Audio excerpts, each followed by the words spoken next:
Hi students, आज के video में मैं आपको द लास्ट लेसन पढ़ा रहा हूँ और इसी के साथ-साथ मैं ना आपको पंक्चुएशन मार्क्स भी बताऊँगा कि कैसे यूज़ करने हैं। जनरली जब कॉपीज़ चेक करते हैं तो पंक्चुएशन तो बहुत ही कम नज़र आती हैं। मतलब हम जब लिखते हैं तो एटलीस्ट 2 या 3 सेंटेंसेस के बाद तो कुछ पंक्चुएशन होनी चाहिए।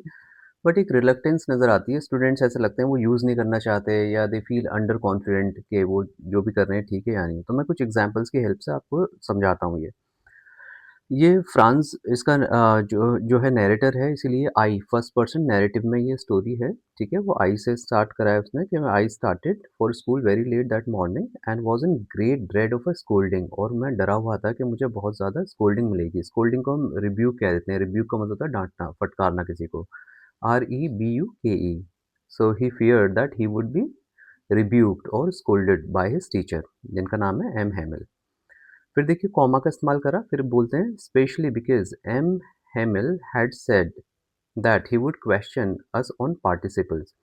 अब हैड का इस्तेमाल क्यों करा गया है? हैड का इस्तेमाल इसलिए कहा कहा करा गया है कि इस दिन से पहले भी ये एक्शन हो चुका था। मिस्टर हैमिल के द्वारा बताया गया था उन्हें कि वो क्वेश्चन करेंगे। जैसा आपने बोला कि सर जब मैं स्टेशन पहुँचा तो ट्रेन जा चुकी थी। The train had left before I reached, है ना? आपके पहुँचने से पहले हो चुका था ना? तो हो चुका था, उस सेंस में ये पास्ट परफेक्ट का यूज़ हुआ है यहाँ पर। That he would question us on participles and I did not know the first word about them. और वो कह रहा है कि मुझे उसके बारे में तो कोई फर्स्ट वर्ड भी पता नहीं था। पार्टिसिपल मतलब वर्ब की थर्ड फॉर्म को कहते हैं, ठीक है? पास्ट पार्टिसिपल जैसे हम कहते हैं, है ना?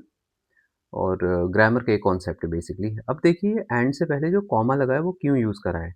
I did not know the first word about them. जब हम 2 इंडिपेंडेंट क्लॉज़ेस को ऐड करते हैं ना, तो कंजंक्शन से पहले, एंड से पहले भी हम कॉमा लगा लेते हैं, बट से पहले भी कॉमा आ जाएगा।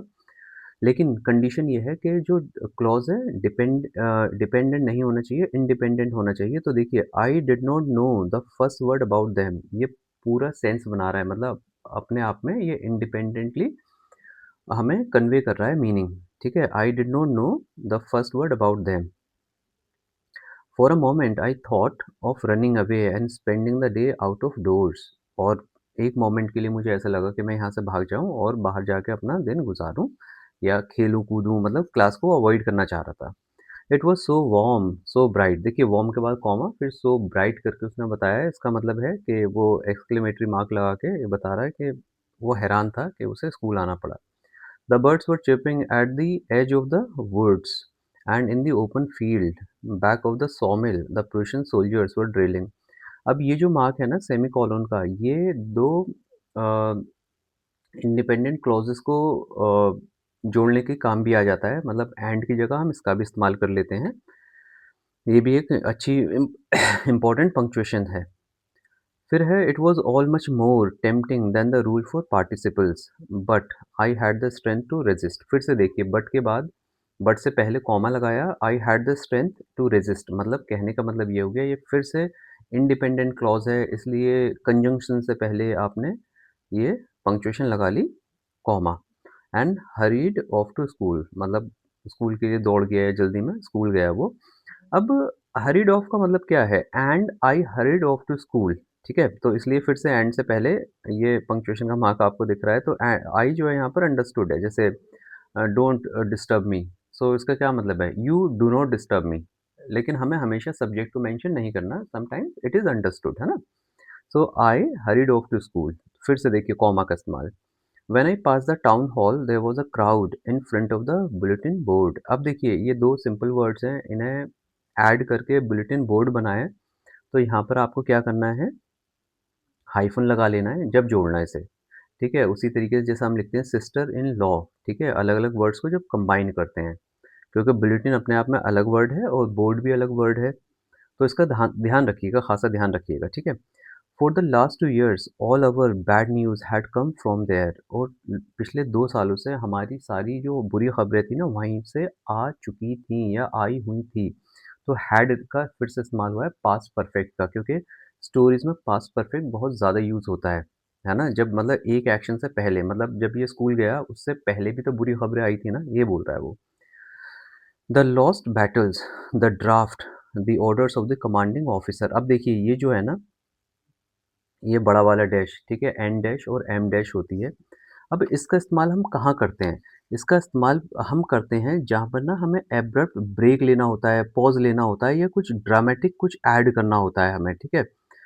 तो वो क्या कर रहा है उसने कॉमा ना लगा के क्या करा है, इस डैश का इस्तेमाल कर लिया है।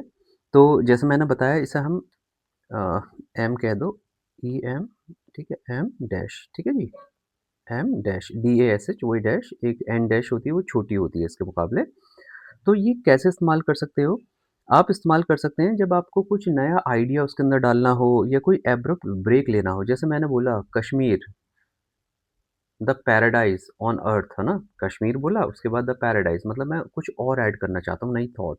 उसी तरीके से उसने बोला the bad news had come from there the lost battles. अचानक से उसने एक सस्पेंस क्रिएट करने के लिए, कुछ नई डिटेल्स डालने के लिए इसका इस्तेमाल करा है। The draft, the orders of the commanding officer dash and I thought to myself without stopping. देखो, उसने अपने आप से सोचा बिना स्टॉप हुए।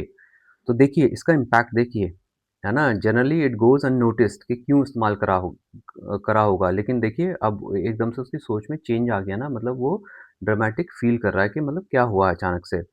What can be the matter now? अब क्या मैटर है? अब देखिए ये जो इन्वर्टेड कॉमास है ना, जब आपने 10th क्लास में रिपोर्टेड स्पीच पढ़ी होगी तो किसी के कहे हुए शब्द जब हम डायरेक्टली बोलते हैं तो इन्वर्टेड कॉमास का इस्तेमाल कर लेते हैं। तो ये अपने ही शब्द हैं इसके, है ना? ये किसी और से नहीं बोल रहा, अपने आप ही मतलब इसकी जो थॉट्स है वो चल रही हैं। सो बोला कि what can be the matter now, मैंने खुद से बोला, ठीक है? मतलब अपने कहे हुए शब्द ऐसे ही एज़ इट इज़ रखे हुए हैं। तो इस तरीके से हम जैसे कि आपको स्टोरी पता ही है, अब ये क्लास में जाएगा जो एम हैमिल हैं यहाँ पर 40 साल से पढ़ा रहे हैं। क्लास का लास्ट डे है, तो क्लास का लास्ट डे होने की वजह से क्या है, तो वहाँ ओल्ड हॉज़र भी आया हुआ है, ठीक है? और पोस्ट मास्टर भी है। तो क्लास में वो लोग हैं जो जनरली प्रेज़ेंट नहीं होते और वो प्राइमर लेकर आया हुआ है जो बुक का नाम है, ठीक है?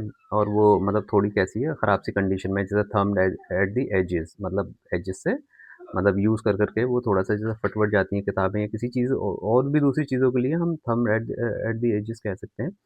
तो कहने का मतलब ये हो गया कि स्टोरी अब जब आगे बढ़ेगी तो एम हैमिल हैं, आज उसे वो डाँटेंगे नहीं, रादर वो कहेंगे बस चुपचाप आप पढ़ाई में ध्यान दीजिए और इसे ना मतलब ही विल रिग्रेट कि भई मैंने ऐसा क्यों करा, कि मैंने लेसन क्यों नहीं पढ़ा। फिर स्टोरी आगे बढ़ती चली जाएगी और फिर एंड में वो कहेंगे कि ये आज का हमारा लास्ट का लेसन है और अब से यहाँ जर्मन पढ़ाई जाएगी, फ्रेंच नहीं पढ़ाई जाएगी। अगर आप इसके अंदर ये सोचते हैं कि क्या इम्पोर्टेंट क्वेश्चन है, देखिए लैंग्वेज जो शोविनिज़्म है उसके ऊपर आता है कि जो फॉरेन पावर्स हैं, वो किसी नेशन को जब कंट्रोल करती हैं ना, they not only exploit their resources, वो क्या करती हैं वहाँ के कल्चर को भी बदलने की कोशिश करती हैं, मतलब अपनी लैंग्वेज को थोपना किसी के ऊपर। ये इसकी थीम है। सो आई होप ये वीडियो आपको अच्छा लगे और हेल्पफुल लगे एंड आई वुड वांट कि आप पंक्चुएशन का यूज़ करिएगा, है ना? डोंट फियर, होता है मन में कि भई यूज़ करें ना करें, आप करिएगा ज़रूर, ठीक है? क्योंकि पंक्चुएशन से ना बहुत इम्पैक्ट आ जाता है राइटिंग में और बहुत ज़्यादा डिफरेंस आ जाएगा। उसी तरीके से एक और चीज़ बता देता हूँ, जब लेटर टू द एडिटर आप लिखते हैं ना, ये देखिए सब्जेक्ट के बाद ना बच्चे बहुत सारी बार कभी ये एरो बना देंगे। आपको कुछ नहीं है, एक स्टैंडर्ड पंक्चुएशन है, कॉलन साइन आप इसमें इस्तेमाल कर लेंगे, है ना? इस तरीके से बस ये लिस्ट के लिए भी होता है, जैसे आपने बोला कि आई हैव, है ना? अब लिस्ट देना चाहते हैं तो स्कूटर, कार, है ना? लिस्ट के लिए। इसी तरीके से जब आप लेटर ऑफ इंक्वायरी लिखें, है ना? या जॉब एप्लीकेशन करते हैं, तो इसमें ये आपके बहुत काम आ जाएगा ये, है ना? 10th-12th के लिए ज ज